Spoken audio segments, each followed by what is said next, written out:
les personnes qui vous entourent sont le reflet de ce que vous êtes. Qui n'a pas entendu cette phrase? Sauf qu'avant de regarder ce que vous reflétez, vous devriez regarder ce que vous êtes. Parce que s'il y a un reflet de quelque chose, c'est parce que vous le portez en vous. Donc, si par exemple vous fuyez ces personnes, ces situations, si vous changez de lieu, de ville, de pays, de travail, d'endroit, vous retrouverez toujours ces situations, ces pathologies, ces fonctionnements. Parce que finalement, c'est votre reflet. Je ne dis pas que vous êtes responsable de la totalité des choses. Je dis juste que vous avez dans vos 50% quelque chose à comprendre si vous vivez cette situation. Et forcément, mentalement, vous aurez envie de fuir. Vous avez envie de vous dire, ça ne correspond pas à moi, je ne veux pas ça dans ma vie. Oui, mais si vous voulez définitivement vous en libérer, il va falloir pardon, prendre conscience de ce que vous portez. C'est-à-dire que, par exemple, si vous voyez en face de vous des personnes qui sont injustes, qui sont manipulatrices, perverses ou autres, regardez, est-ce que vous ne vous manipulez pas vous-même? Votre fonctionnement? Est-ce que vous vous respectez? Est-ce que dans toutes les situations, vous êtes aligné? Votre bouche, votre pensée, vos actions, etc. Parce que votre âme, votre être ne vous donne pas des situations pour rien. Si vous restez dans ces situations, c'est qu'il y a des choses à comprendre. Parce que même au pire, vous changez de travail, vous déménagez, ou autre. C'est ce que vous portez à l'intérieur de vous qui attire ces situations pour vous aider à voir, pour vous libérer. Donc vous allez revivre ça. Parce que finalement, c'est votre fonctionnement intérieur. Alors, oui, les autres ont une influence sur vous.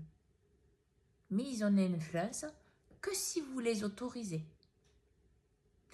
Et ce qui fait que vous les autorisez, consciemment ou inconsciemment, c'est parce que vous portez des schémas mentaux qui sont très liés à ceux de ces personnes. Alors, il faut comprendre qu'une problématique, elle n'arrive pas comme ça, sinon ça serait trop facile.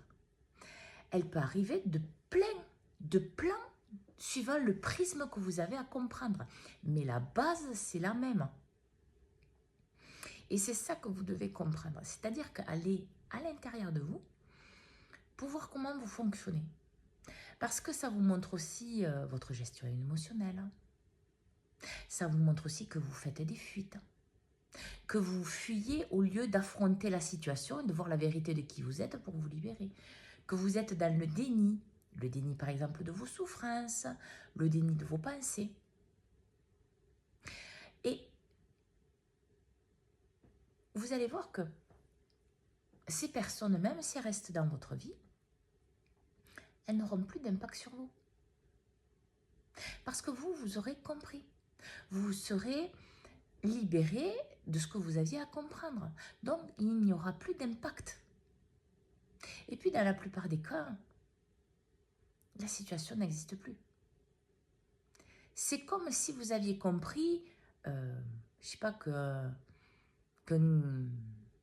lumière, ça allume, ça éclaire la pièce, vous n'allez pas le tester 20 fois.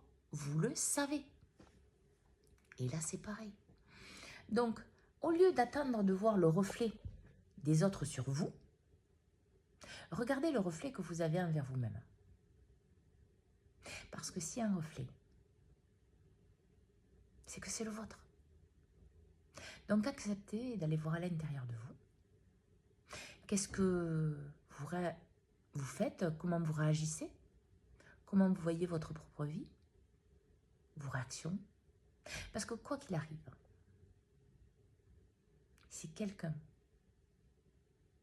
vous influence, c'est parce que vous l'autorisez à vous influencer. Et ces situations resteront là tant que vous ne serez pas libéré de tout ça.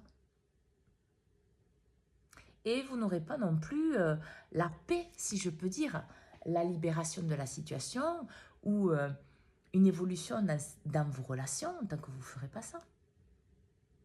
Comment voulez-vous avoir des relations justes si vous êtes injuste avec vous-même? Alors, bonne réflexion à tous et bonne journée.